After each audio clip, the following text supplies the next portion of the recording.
Hey everybody, Rick here. Today I want to talk about why people in the United States seem to get so riled up and upset at men getting a passport, traveling overseas to either retire or live. So with that said, let's get going.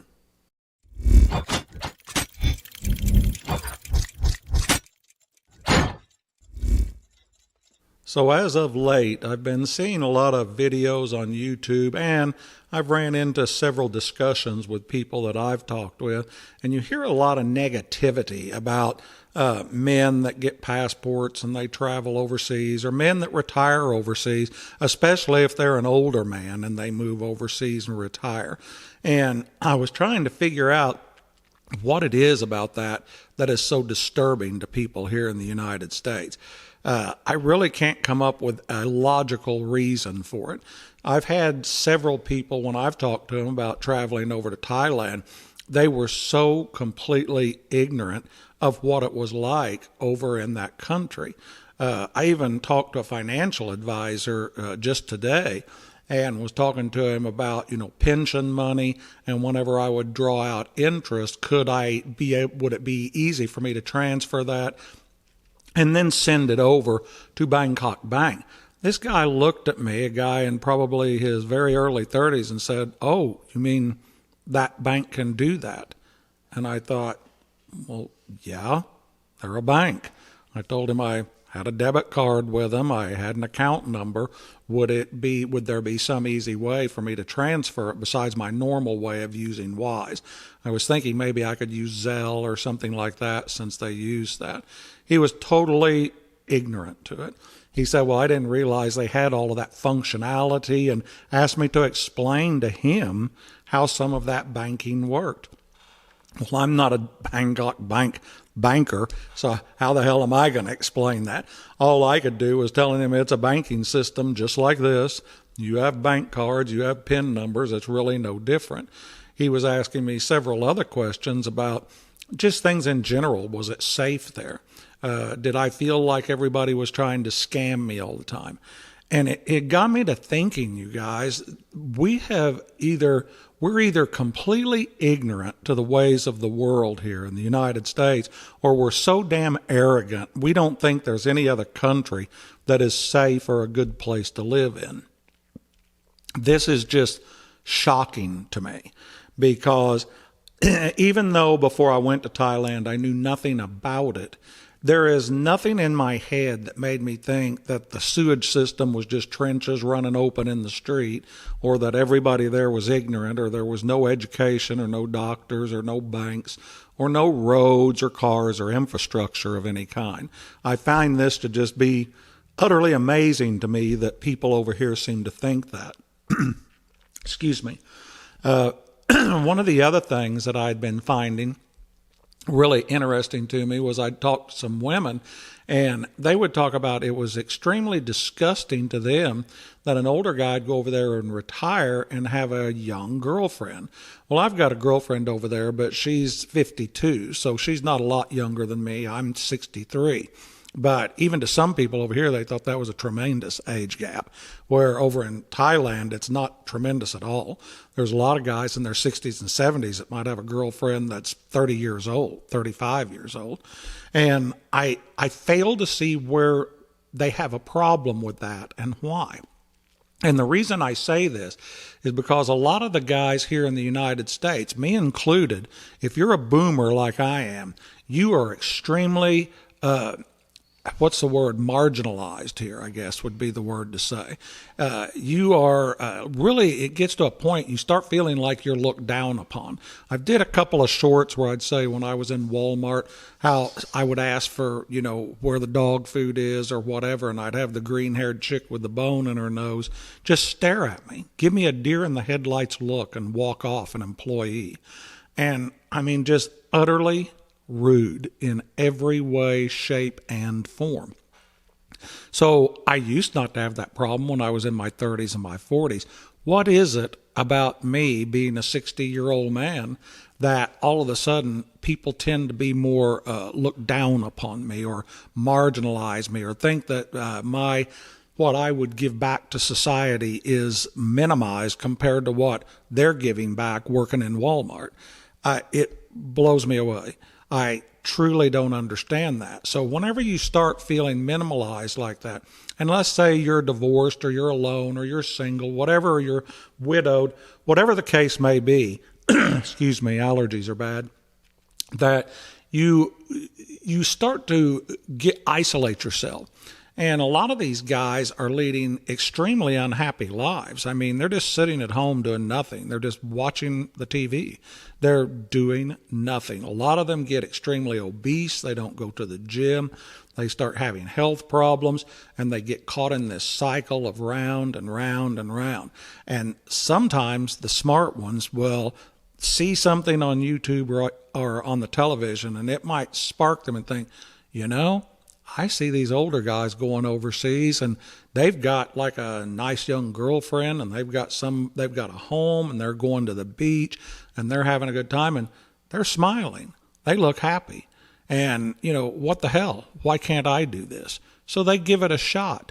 And when they travel over to there, or they travel to the Philippines, which I hear is very much the same as in Thailand, the treatment of older individuals, they have just opened the door to an older man's Disneyland. They walk in, and I shouldn't say that with the problems going on at Disneyland. Let me say they've opened the door to a fantastic theme park. And when they get there, they see that older people are treated with extreme respect. They are never talked down to. As a matter of fact, if a younger person were to talk down to an older person and their parents or another older adult was there, they would be put in their place very damn quick, because you just don't do that in Thailand. And I'm sure it's probably similar in the Philippines because of the cultures and how they raise their kids. The other thing is whenever I think about it and people go, oh, it's disgusting, I see this older guy with this younger girl. Why? You know, this is kind of like a transaction, and not a transaction like you're thinking, where it's, yeah, the girl's just scamming the guy for money and sleeping with him. That's just not true. There's always cases like that. You always have, you know, the party girls and stuff. You have that everywhere. You especially have it in the United States. So don't just pin it over there. I cannot even tell you how many times I've seen to where a woman would marry some rich ball player or somebody in the United States, stay with them a year or two, and then leave them and try to take half of their earnings just because they said I do for 2 years. So that's bullshit. You know, I don't accept that as a reason at all. What I see is, when I say transactional, is I see that these guys go over and maybe they've been, just lonely. And all of a sudden they go someplace and they're being highly respected by not only the women, but by the men. And a lot of the women will look at these guys and look at these older men as being experienced. They don't look at them as being an overweight guy or a guy with a bald head or a guy that's wearing glasses. They look at them as a man that is worldly, especially if he's came from some place like Canada, the U.S., some of these other European countries. You know, these people have seen things and know things that they could only dream of seeing and learning about. Do they look at them as being rich? Yeah, they do. And by all rights, if you're an American and let's say you're drawing your Social Security pension, compared to what a lot of people in Thailand and the Philippines make in Southeast Asia countries, be it Vietnam or Cambodia, Laos, etc., you know, you are rich because your money is worth 3 or 4 times as much. You've literally got money just being paid to you by the government that, you know, where if they're an educated person, they might be lucky if they're making $500 a month. You're walking around doing nothing with, you know, a couple thousand off your Social Security or 3,000 off of your pension. Of course you're looked at as having a lot of money. You're also looked at as being worldly and having knowledge. I don't see anything wrong with that. You know, if I'm in the United States and I look at somebody that has a good education and they act reasonable and they're logical in their thinking and they've traveled the world, I look at that as a positive. I don't look at that as a negative.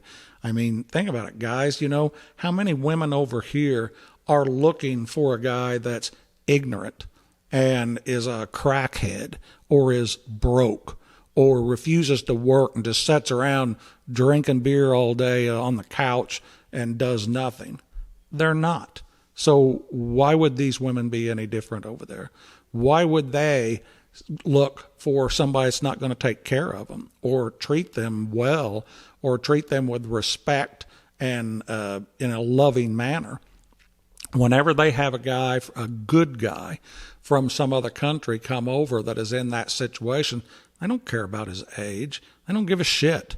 What they see is they see somebody that treats them respectfully, lovingly, kind, is stable, is highly unlikely they're not going to cheat on them, and is going to help take care of them. And they don't want to be a man. They don't want to be like a man. They don't want to go out and get butch and try to, take over the world. They just want to live a happy life. And I don't mean a life of monetary gain or materialistic life. I mean most of these people are so content and happy if they have a roof over their head, if they can sing some karaoke and go out once in a while with their friends, go out to dinner, maybe go out and hang out at different places in the village where they have make merit and help raise money for families and have big parties, have a bottle of beer or whiskey sitting there, everybody's having a drink off of, everybody bringing food. It's really how it ought to be, you guys. So what really gets me on this is I don't understand why the heck do people here have to be so negative about these guys going over there and finding a life, having a good life. They're not sitting in their home wasting away, hoping their grandkids or their daughters or their sons or people come over and see them. They've literally found this new life. Me personally, I have lots of friends over here in the United States that I go out to the races with and I do other things with and cook dinner out with when I'm here. But the dynamics are so different than over there. And it's not that the people I go do these things with aren't nice people. I think the world of them, and I consider them very good friends. But there's this feeling over when you're overseas and you're doing things with these people of appreciation. If you are there and you take the time to try to speak a few words of their language, or you go buy that bottle of beer, or you bring over a little bit of pork for dinner, and you sit there and you cook with them, and you take your shoes off when you enter the house, and you try to follow their culture, and you eat outside with them, you don't bitch, you don't moan, you don't complain. Instead, you try to absorb, and you try to have a good time with them. They treat you awesome. I mean, they give you this feeling of compassion, of like you're important once again. So to you naysayers out there that think these guys shouldn't be over there with somebody like that, you guys are completely wrong. When these guys go over, I see these older men, some of them is in their mid-70s, and these men are walking around and they've got a 30 or 40 or 50-year-old Thai or Filipina girl on their side, and they've got a damn smile on their face. And that girl's got a smile on her face, and she's holding his hand, and she's helping take care of him, and he's helping take care of her. And you know what? I'm going to end this on that note. In my book, that is so much better than the bullshit that you see over here in the United States. Over here, it is truly transactional. You always have to sign a prenup. You have to guard yourself. You better watch your back. You better be darn sure who you're with isn't a narcissist or a mental case or a sociopath, because there's plenty of those running around.